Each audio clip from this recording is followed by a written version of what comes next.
every level of sales ability explained, from the guy who can't even book appointments or meetings, making no money, all the way to the legends that end up making 100 grand a month in straight commissions. And the reason I know this stuff is because I've been there. When I was 16 years old, I was making less than 5 grand a month through sales. And then all the way, fast forward 2 years, last month I made $220,000 profit through sales at 18 years old on the month that I turned 18. So trust me, I've been at every level that I'm gonna go through today. And I'm gonna show you, number one, how do you know which level you're in now? Because sometimes it doesn't even have to do with income, but it's more of your skill set, your work ethic, and everything else.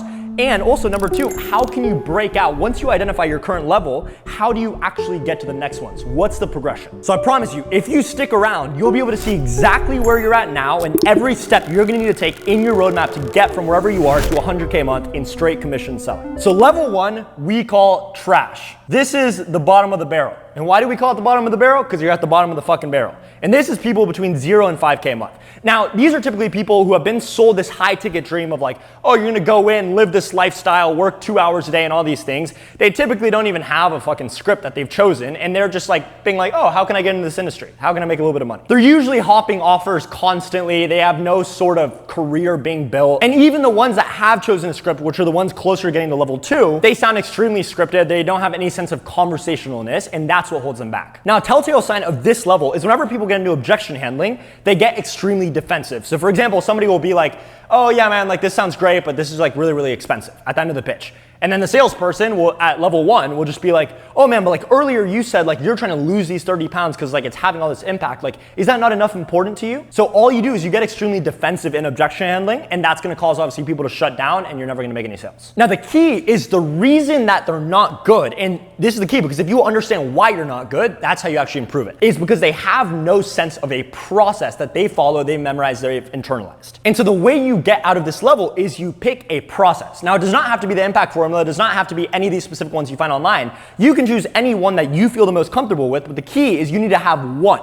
Because when you have a process, it allows you to improve. The reason people stay stuck in this level is because if every call you're trying something new, you're trying to go off intuition, you're trying to just wing it, you're never actually able to get better because every single call is different. So you have nothing, no foundation to actually build on. Level 2 is bad. So typically people in level 2, I call them the one-trick ponies because they've picked a process finally, but they have no nuance to it. So for example, if they're speaking with an A-type, super egotistical prospect, I'm the best, I know what I'm doing, or they're speaking with a beta prospect, they're gonna treat them the exact same because they know this one process, but they have no nuance, no understanding of why it works, and therefore they're not able to adapt. The most common telltale sign that allow you to know if you're in this level is whenever people like this get into objection handling, they use these fancy reframes that they hear online from other sales trainers, whatever, and they're like, oh, I get this objection, this is my response. I get this objection, this is my response. But they have no understanding of the flow between objections, the actual psychology behind it. And so they're just gonna end up sounding like a broken record because they always say the same shit. It does not actually make any sense in the context because if you think getting a this is too expensive versus I can't afford this are the same thing and you handle them the same way, you're ultimately not going to be able to reframe anybody because people aren't going to feel understood. So an example of this is a lot of reps in this level, for example, they'll hear like, oh, this is too expensive. And immediately they just go, oh yeah, man, is that the problem or is that the symptom of the problem? And then they start going to this reframe when you haven't taken any time to actually understand who the person is or to change the way you objection handle based on number one, people's values, their beliefs, their 6 human needs that you've discovered through the discovery process. And so again, everything just sounds the same. You're not actually effective. As stupid as it sounds, it literally just sounds like Ice Spice just singing the same song again that hit one time and not changing shit about it. It does not work. So then the question becomes, how do you actually get out of this level 2 bad and get into level 3? And the key here comes down to internalizing your process. I always give this example. I used to be a semi-pro soccer player for like a month, and then I broke my ulna, my radius of my arm, turned it 180 degrees backward and to the side. And so that ended my career very, very quickly. That's what got me into sales and business in the first place. But the analogy I always give is like, for example, when I was in a game, I was a defender, I was a right back, and an attacker was running at me, trying to get past me, score a goal. I was never thinking about, oh, how am I gonna move my ankle? How am I gonna move my knee? How am I gonna move my elbow? How am I gonna position my body? You don't actively think about that. You can't because you have to focus on the player running towards you to understand where they're gonna go. And so the way that you actually get good at that is in practice, I would do thousands and thousands and thousands of drills for hours and hours and hours every single day so that it would become an instinct for me. Somebody's running at me, they come this way, I move my body this way. I'm receiving a ball from this way and I know somebody on the other team is right here, great, I'm gonna open up my body and take it that way. So it was understanding by doing so many repetitions that allowed me to turn soccer into an instinct for me, where I knew what to do. Sales works the exact same way. If you're able to internalize your script to a very, very deep level, and I'll show you guys how to do that in a second, if you're able to internalize it, it allows you to no longer have to focus on the process or the script, but actually focus on the prospect, the person in front of you. And that's how you learn to actually adapt your script and make it specific to the person that you're speaking with. Because then somebody hops on a call, they're very egotistical A-type, you're gonna treat it very, very differently than if somebody hops on, they're very beta. And that's what makes you effective. So then the question is, how do you internalize a script? Now, everybody knows this fundamentally in human psychology. Writing things down is the best way to learn them and actually internalize them. So the one thing I've done every single day for the past 2 years since I got into sales, which is the #1 factor that contributed to me actually getting better, is every day I write my script. At the beginning, when I was trying to get good at it very, very quickly, I would literally write it 3 to 5 times every single day. That would take me 40 minutes to an hour every day. I'd do that at like 5 a.m. because I couldn't take calls at that time anyways, because like it's just not productive, show up rate's so low. So I'd write my script 3 to 5 times a day. Now I just do it once a day, but it's a very, very good practice that allows you to internalize it. To where if you give me any answer, any question in the entire script, I immediately, without even thinking about it in a millisecond, know exactly what to say next because it's just practice, it's repetition. Level 3 is mid. Now, my personal name for this is the corporate cardboards. And the reason why is because these are people who have finally decided to stick to an offer. So now they're actually consistent. They're starting to build a career. They have the script down. It's internalized. But now what they lack is the emotional intelligence. The telltale sign of people being in this level is if you listen to their calls, their call reviews, or maybe it's even you, if you listen to your own call reviews, then as you're asking the questions and everything else, it sounds a little bit scripted. It sounds a little bit monotone. For example, so this is my amazing content guy. So this is what an average sales rep would sound like. So what sales script do you have in place now that I guess is like not allowing you to actually like handle the objections? I got one from like Jordan Belfort and Andy Elliott right Okay, now. really? And how long have you been using that for? About 6 months. Pause. So this is an average sales rep. If you notice, there's no kind of fluctuation in my tonality. There's no bridging between questions. And that's why the emotional intelligence isn't there. Here's what a great sales rep would sound like. So what sales script do you have in place now that I guess like isn't kind of allowing you to handle those objections? I have one from Andy Elliott, I think, and I think, Right. yeah, Jordan Belfort. Yeah. Oh, really? How long have you been using that for? 6 months now. Yeah. What caused you to like use that, by the way? He's the Wolf of Wall Street, why not? Okay. Pause. So if you notice, the difference is my verbal cueing and my bridging between questions. For example, I go, oh, really? And then I go to a question. And because it's much more active, my tonality is actually fluctuating. That's what makes it sound like I'm actually present in the conversation. I have the emotional intelligence. I'm understanding that person. So ultimately, the best way to summarize how to go from a level 3 to an actual level 4 is you have to start to learn body language, tonality, and verbal cueing. So I'll explain each one briefly. Verbal cueing is whenever the prospect's speaking, you go, right, oh, really? Okay, interesting. And when you say those kind of things, you're #1, making them understand I'm actually hearing you. And #2, you're actually able to control the pace and the type of answers that they give you. What I mean by that is in mirroring in human psychology, if you notice, for example, you go to a bar. If you see two couples on a first date, you'll notice at the very beginning, it's a little bit awkward, they're a little bit off, etc. But as they get into rapport, if they get into rapport, and he's actually doing a good job, then you'll notice they start mirroring each other. For example, you might notice he starts nodding his head slowly and she starts matching it. So she also starts nodding her head as well. He might start tapping his foot, for example, or moving his leg around. She starts doing the exact same thing. The way this applies in the sales call is if I start verbal cueing very, very quickly, like, yeah, really, oh, right. Then at that point, they're gonna start matching that same pacing, so they'll start speaking faster.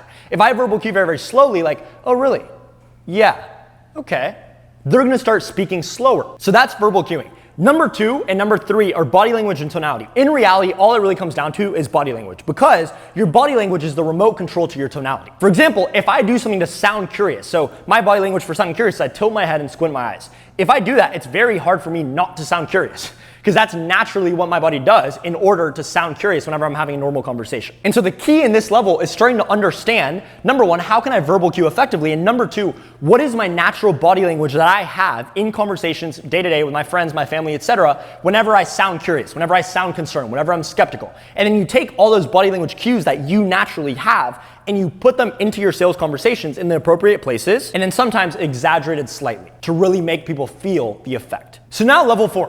Now, I call this level the solid level. And the reason why is because when you get to this level, you're typically making between like 20 to 40K a month. And at this level, it's really, really interesting because now you have the verbal cueing down, you have the body language down, the tonality down, you have the script down, it's internalized and everything else. And so this is very interesting and it's a very common plateau.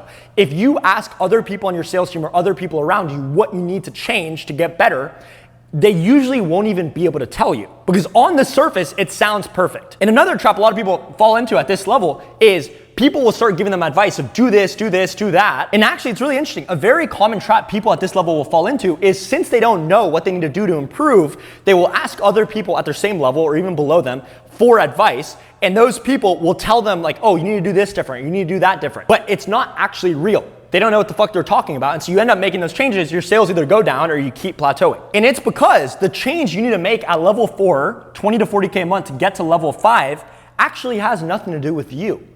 It has everything to do with your prospects. Here's what I mean by that. This is the level when you stop just focusing on what you do, meaning the tonality, the body language, the verbal cueing, the script, internalizing, and everything else, and you start focusing on the psychology of the prospect you're speaking with. So the best example I can give of this is the 6 human needs. The 6 human needs are certainty, uncertainty, significance, growth, love, and contribution. Now the cool part about this is everybody has all 6 of them. For example, I don't necessarily value certainty very, very highly, but if I didn't have absolute certainty that this roof on top of me wasn't gonna fall down, would I be able to focus on the whiteboard or the camera or anything else? No, because the only thing I'd be thinking about is like, oh shit, this could fall, like I'm screwed. And so everybody has all 6 of them. However, everybody is mainly driven by 2. And those 2 will decide every decision that they make. For example, if the thing I value the absolute most in life is certainty, what's the chance I'm gonna decide to drop out of high school and start a business? 0. Because the most uncertain thing I could do. If your goal is to try and build a successful business and the thing you value the most is certainty, it's gonna be very, very difficult. And the thing is, you can still change it, but as long as I value certainty, I'm not gonna be able to take the risk and everything else that's necessary to actually build a business. Another example, if I value uncertainty and you put me into a 9-to-5 job where everything is the exact same every day, I see the same people every day, the same paycheck, no room for growth, flipping burgers at McDonald's, whatever it is, I'm gonna be extremely unhappy with my life. I'm gonna hate my life because the main thing driving my life is uncertainty, but the life I'm living is complete certainty. So then the question becomes, how do we actually apply this to sales to become more effective? Step number 1 is we have to analyze what is mainly driving this prospect I'm speaking with. For example, in the intent stage of the script, let's say I'm selling a biz op, helping people get into high ticket sales. And I ask, well, what's your intent behind even like possibly looking to get into high ticket sales? Like, what are you looking to get out of it? And they say, oh, well, I want to make 10K a month and I want to move to Miami and get a Corvette. Terrible car, by the way. But if they say that, what do you think is driving them? Significance. Instead, if they say, oh man, well, like I have a family and like I feel like I'm not really able to spend a lot of time with my kids right now because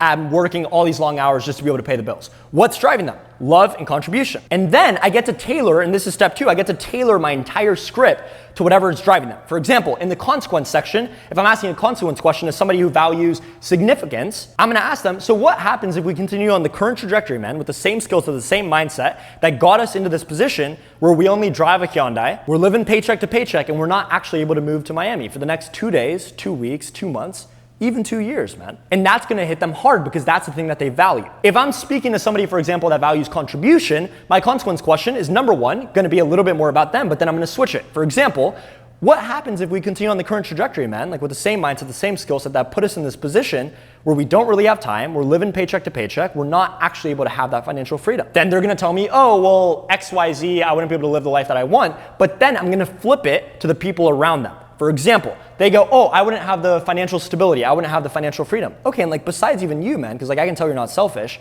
what would that mean for like the people around you though? Oh, well, I wouldn't have the time with my kids, like they wouldn't be taken care of. They would also live in uncertainty. And that's what's gonna hit hard with them because that's what they value. So this is what it takes to break out of the level 4 and get into level 5, is actually being able to understand the prospect you're speaking with, the psychology that drives them, and then adapt your entire process to get to level 5. Now, moving on to level 5. These are people who are already extremely good salespeople, right? They're extremely good. They understand the prospects they're speaking with. They're typically making 40 to 60K a month. They understand the psychology of the person they're speaking to, but even deeper than that, now they already internalize their script. They have the body language, the tonality, and everything else down. And it's really funny because whenever I go into companies where they're doing 7, 8, 9 figures and their top rep very often is gonna be in the good stage, at this point, they're usually banging their head against the wall and they're like, what the hell am I doing? Like, how do I get higher?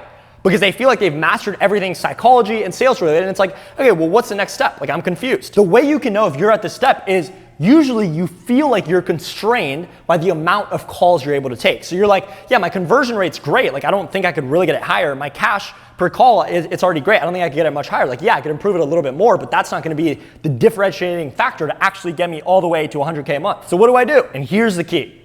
This is where you have to stop thinking in order to get to level 6. You have to stop thinking of yourself as a salesperson and start thinking of yourself as a business owner. And so the key to breaking out of level 5 and getting into level 6 is a team. So I'll tell you a story. My business partner Yash, when he was 17 years old, making 50 grand a month in straight commission through sales, he hit this wall, exactly what I was talking about, where it was like, what can I even get better at? I'm already taking calls 16 hours a day. Like, I can't work more hours, so I'm gonna fucking end up on a hospital bed with a heart attack. So what do I do? And this is where he hired 2 setters underneath him.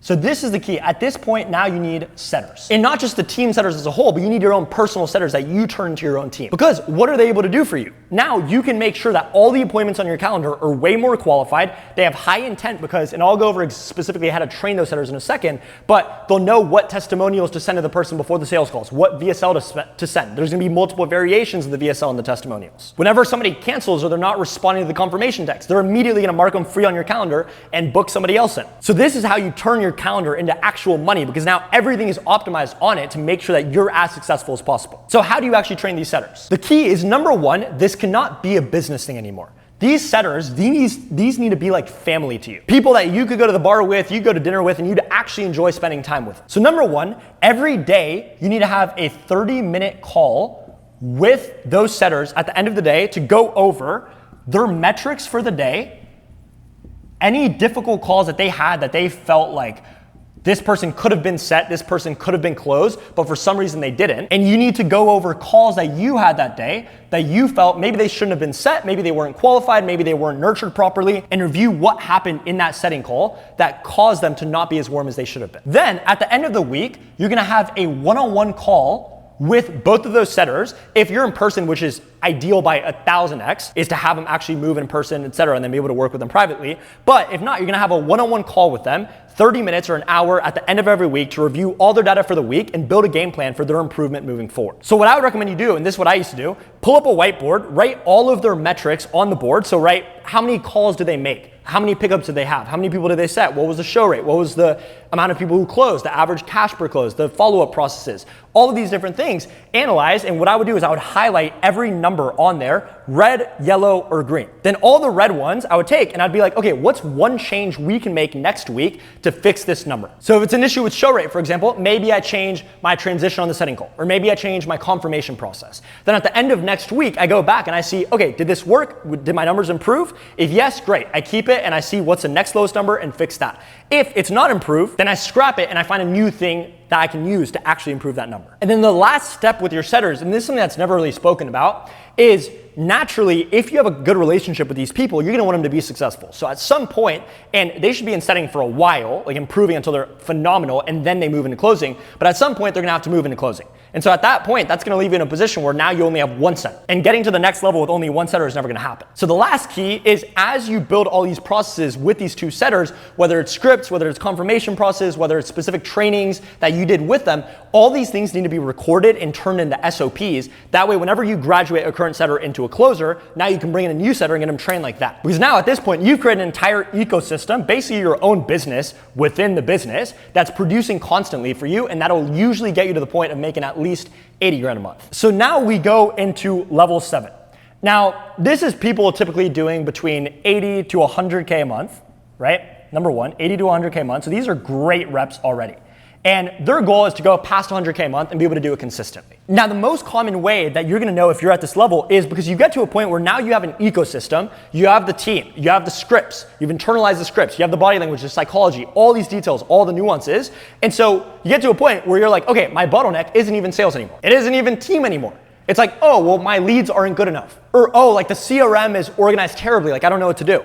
And this is interesting because this is when you're gonna start getting outside of sales or anything even related to sales. Now, there's a couple different routes you can take. So some people will decide, great, I'm gonna go into marketing and I'm gonna master marketing. Some people go, great, I'm gonna go into operations and I'm gonna master operations, because this will allow you to make you more efficient as a sales rep. For me, for example, I chose marketing. So some examples of marketing is you start to master, how do I create a great VSL? Something that's actually gonna make people aware before hopping on the call. How do I make better testimonials with the client? Stuff that's gonna speak directly to the prospects that are hopping on the calls with you. For example, in the previous company that I was at, that was doing $40 million a year, the largest B2C sales training company in the world, that me and my business partner Yash were running all their sales revenue operations, there was one testimonial we had very specifically with a woman that sold insurance. She was a single mother. She had a beautiful story.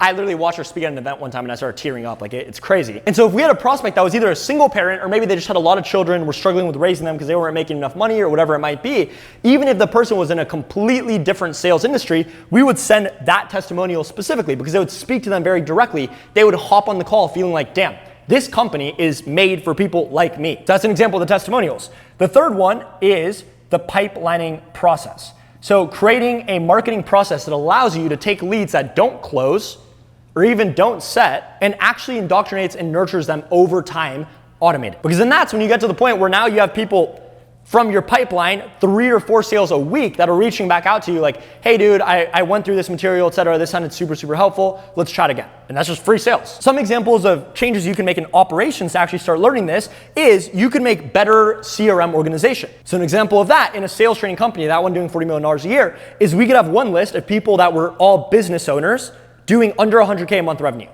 We could have a list of people that were business owners doing over 100K a month revenue. We could have a list of sales reps doing less than 10K a month, a list of sales reps doing between 10 and 50K a month, a list of sales reps doing 50 to 100K a month. Because guess what? All of these people, if your goal is to get them on a sales call or to nurture them, are going to need very, very different content to actually do that effectively. So that's one example, list. Another example is numbers. So for example, if I know there's a specific lead source that has a 20% pickup rate, and I know there's a specific lead source that has a 15% pickup rate, and I'm able to track that very, very specifically, now I can have my setters only call the lead source with a 20% pickup rate. Or even if I know one specific list, if I call them between 8 a.m. and 12 p.m., they're gonna pick up at a higher rate. And a different list, if I call them between 12 p.m. and 4 p.m., they're gonna pick up at a higher rate. Well, now I can have my setters switch list at specific times to optimize for pickup rate, conversions, and everything else. So that's level 7, and I promise you, once you've done all of these steps, you've mastered the script, you've internalized it, you've gotten the body language down, the psychology, you've built yourself a team already. Now you're optimizing for things even outside of sales, marketing, operations, all these different things. You're gonna be consistently doing over 100K a month easily. That's how we've done it, and that's how we've even trained other people to do it. Like Hunter Klassen, for example, my boy, he's literally here in Houston visiting us last week. He last month, his 5th month on the current offer that he's on, did 105K in straight commissions, selling on a fitness offer. Now, our mission at the Impact Team is to make real sales education accessible to everybody because we believe right now there is just way too many scams out there, whether it's college, whether it's 10K coaching programs with a little course and group calls from people who have never actually even done the things that they're talking about. So I'm gonna put a link in the description. It has the Impact Team community completely free. It breaks down all of these steps much more in depth, how to actually do them. Has all of our scripts, modules explaining every single part, all the psychology behind them, even has live sales call recordings. And even if you're like, hey dude, this sounds great, but I'm not even on an offer right now. Maybe I'm up here, I'm not even an offer. Or maybe I'm just not on a good enough offer to even get to these levels down here. Well, even in there, we have companies and influencers that are actively hiring their sales teams that we can place you on regardless of experience. Because again, that is our mission. So click in the description below and I will see you on the other side.